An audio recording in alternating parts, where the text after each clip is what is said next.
Good evening. My name is Andy Huntsberger, and I'm an Operations Section Chief with Northern Rockies Team 1, currently assigned to the West Lolo Complex. It is July 13th, 2021, and I'm going to give you a little operational update of the fires from today.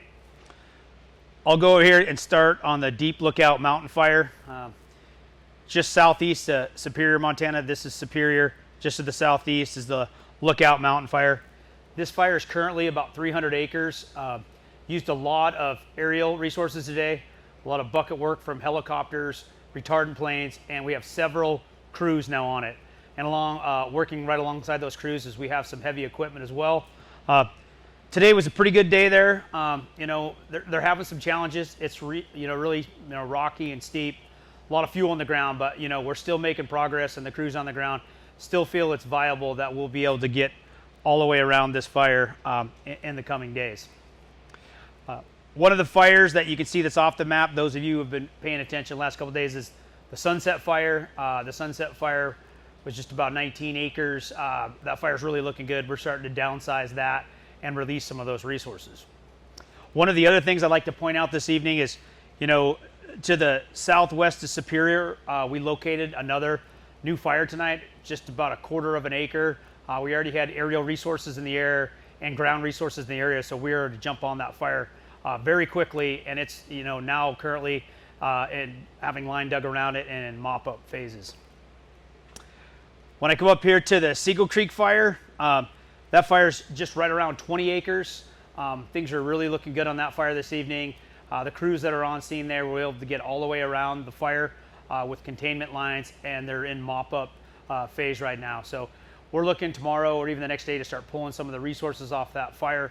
But for this evening, things are really looking good.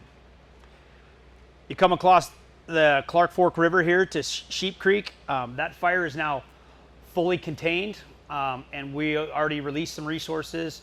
And here in the next day or two, we will release the remaining resources, which is 4 individuals that are still on that fire. But once again, a Sheep Creek fire, fully contained and looking good. I'm now going to move over here, going further north to the Winnemuck and Thorn Creek fires. This is where Thompson Falls is, so you just go to the north. Between the two, the fire is just about 1,000 acres, just over 1,000 acres. We're not taking any direct actions at this time, just due to the location, the steep slopes, and the hazards of firefighters. That being said, the fire is still a ways up, in the hillside, and it's steep, rocky terrain. And we do have crews and equipment currently out here working in the Graves Creek area, making some valuations on the toe of the slope, and around the vicinity of the fire. They are looking at options where we can actually try to contain and confine the fire to the smallest possible footprint. No issues to date, but once again, the Thorn Creek fire is visible from town, and you will still be able to see it for probably days and weeks to come. With that being said, that is the end of my operational update. Have a good evening.